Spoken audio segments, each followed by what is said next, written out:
Ja, hvala lepa za udeležbo. Rad bi na kratko predstavil nekatere ukrepe ministrstva na področju varčevanja. Veste, da je javnofinančna situacija slaba, da si država 20% vseh izdatkov izposoja. To pomeni tudi, da si izposoja 20% naših plač vseh javnih uslužbencev in letos bi radi spravili to na 10%.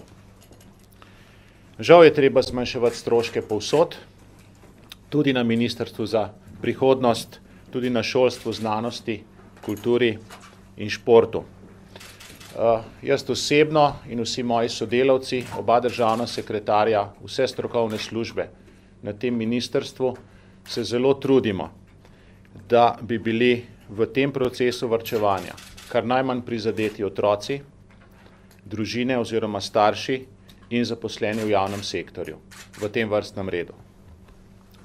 Naša osnovna cilja pri tem sta, da se ne sme znižati kakovost šole, znanosti, kulture in tako naprej in da se ne sme poslabšati socialni položaj družin, predvsem tistih najrevnejših.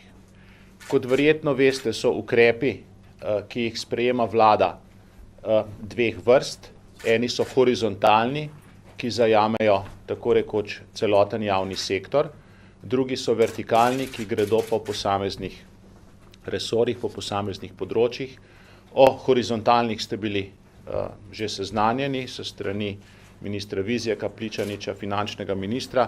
Jaz bom tukaj govoril o vertikalnih ukrepih, ki se tičejo mojega resorja. Zdaj, pri tem varčevanju nam pomagajo rezerve, ki so v sistemu, ki so se nabrale v sistemu v zadnjih letih, tudi v letih, kot bi rekli, debelih krav.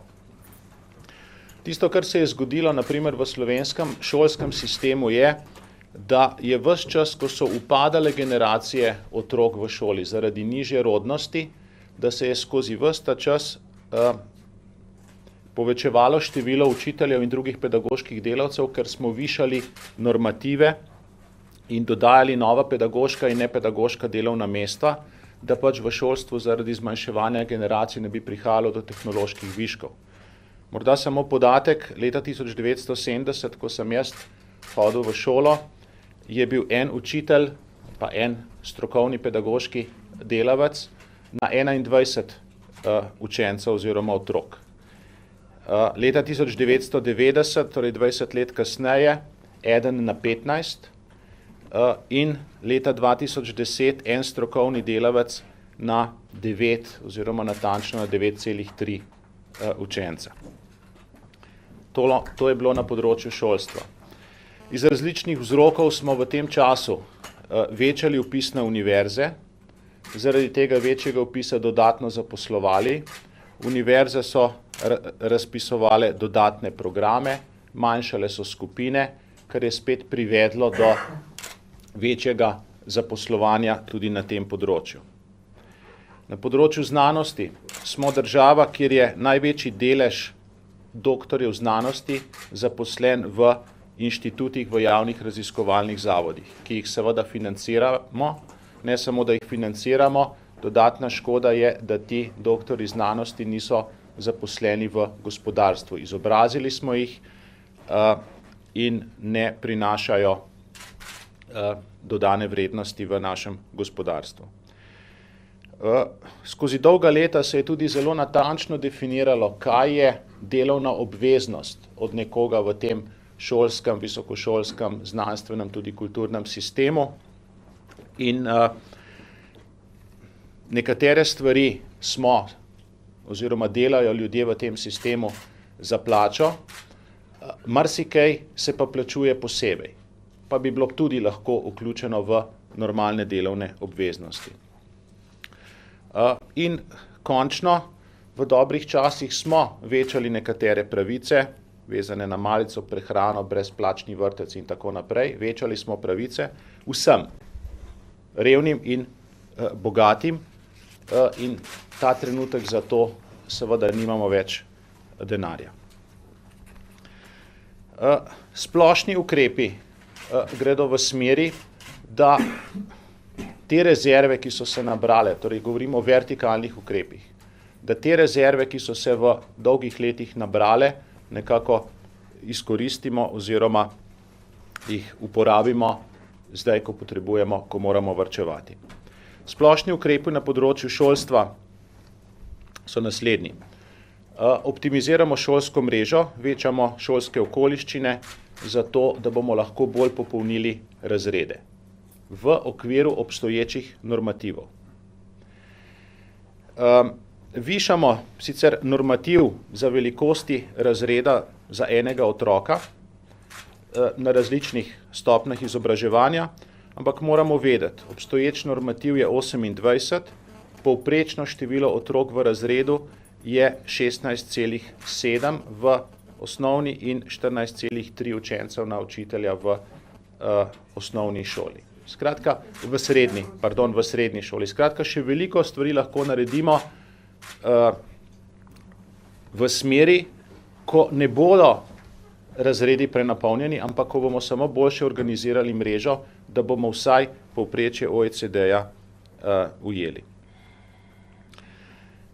Prilagajamo normative glede števila učencev in učnih obveznosti učiteljev tistemu, kar velja v razvitih državah, v državah OECD-ja. V letu 2009 je po teh podatkih v Sloveniji učitelj poučeval 690 ur letno, v srednji šoli 633, povprečje OECD-ja je bilo 779 ur, oziroma v srednji šoli 656. Ukinjamo določeno plačevanje dodatnega dela, opravljenega znotraj delovnih obveznosti, recimo jutranje varstvo, varstvo po 15:30 uri. Združujemo javne zavode, nekatere javne zavode na področju šolstva in število podpornega osebja, neučiteljskega osebja, ki je v osnovnih in srednjih šolah, ne vežemo več na število oddelkov, ker je obstajal tudi nek drug interes za to, da se število oddelkov veča, ampak vežemo število, recimo, psihologov, socialnih delavcev in tako naprej, na število otrok, ker je nekako logično, ker se ukvarjajo z otroki, ne ukvarjajo se z oddelki.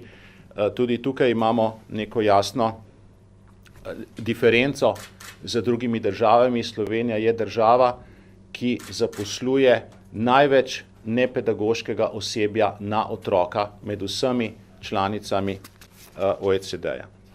Če grem zdaj bolj konkretno na posamezne stopnje te izobraževalne vertikale, pa se potem dotaknem še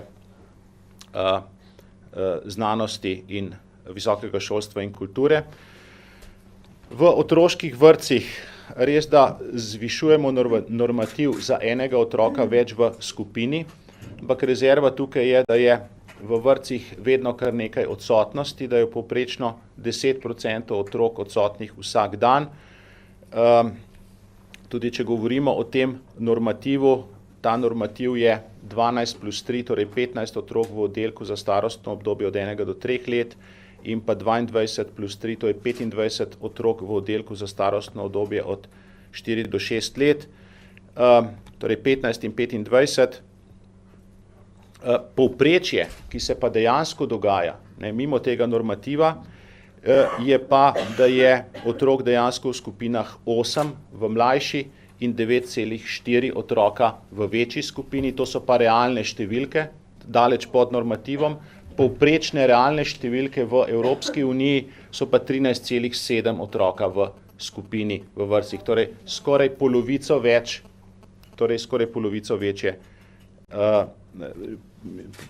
večje je število otrok na vzgojitelja v EU, kot je pri nas. In delamo pravzaprav zelo majhen popravek v to smer.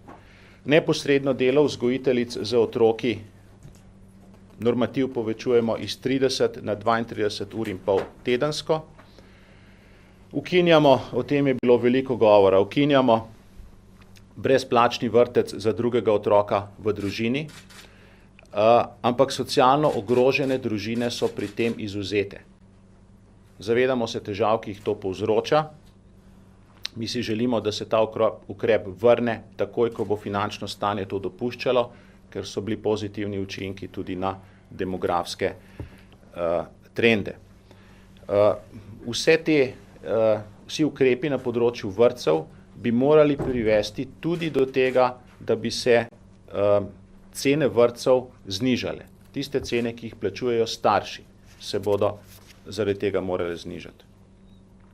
Kar se tiče osnovnih šol, so zlasti v mestih rezerve glede zapolnjenosti oziroma številčnosti posameznih oddelkov. Trenutni normativ je 28 otrok na oddelek, mi smo krepko pod tem normativom, 15-16 otrok. Rešitev je enotni šolski okoliš, ki omogoča, da je večje število šol prisiljeno optimizirati velikost oddelkov, ne ena sama šola. Število učencev v oddelku ostaja v osnovni šoli na 28, kar se tiče normativa, ampak uvajamo tudi normativ minimalnega števila otrok v razredu, to je 24.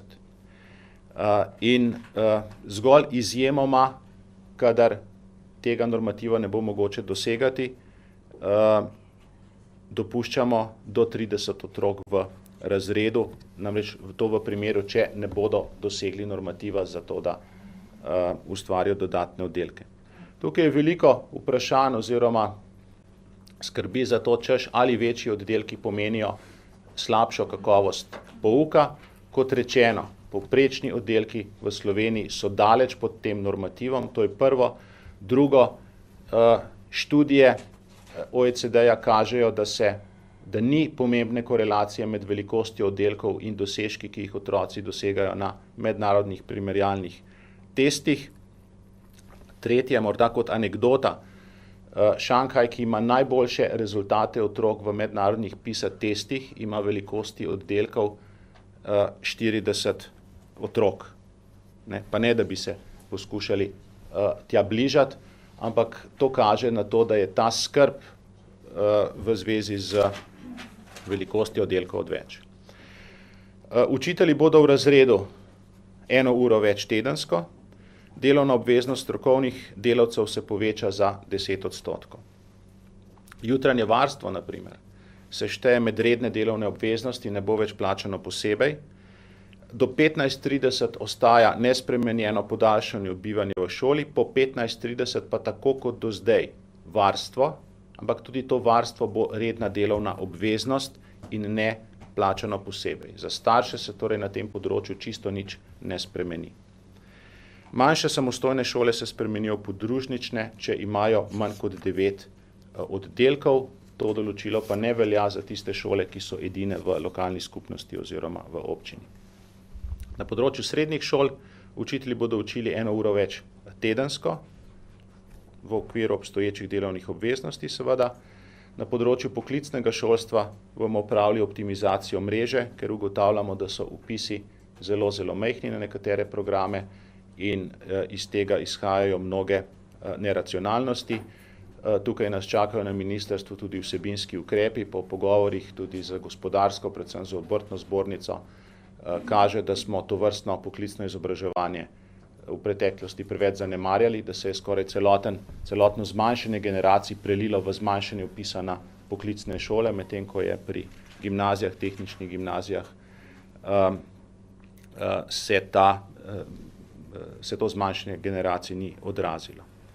Skupni določili sta, da se ukine splošna subvencija za prehrano, v veljavi ostane seveda subvencija za socialno ogrožene družine.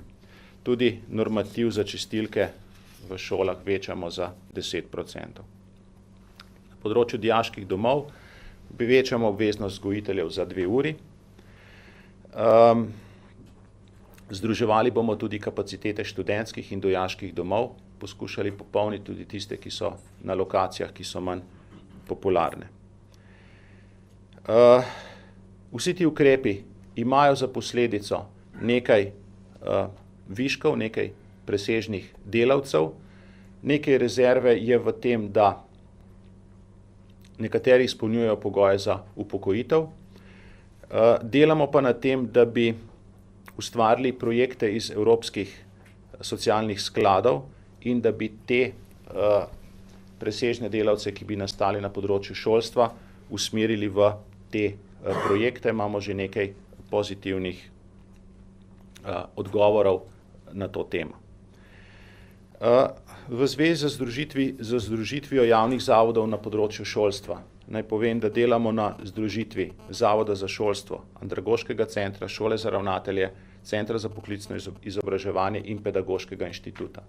To so vse inštitucije, ki se ukvarjajo na nek način z načrtovanjem, deloma z spremljanjem, kaj se v slovenskem šolskem sistemu dogaja, z razvojem na področju šolstva in se nam zdi tudi vsebinsko smiselno, da delajo skupaj. Tukaj bodo prihranki pri administraciji, prihranki pri skupnih službah, prihranki zaradi tega, ker bo manj direktorjev. Na področju kulture, če govorim spet o vertikalnih ukrepih, smo potegnili potezo v zvezi z Javno agencijo za knjigo in Slovenskim filmskim centrom. Ta poteza gre v smeri, da zmanjšamo financiranje za uradništvo na teh dveh inštitucijah na znesek, kolikor bi to uradništvo stalo, če bi bila ta dejavnost v okviru ministrstva.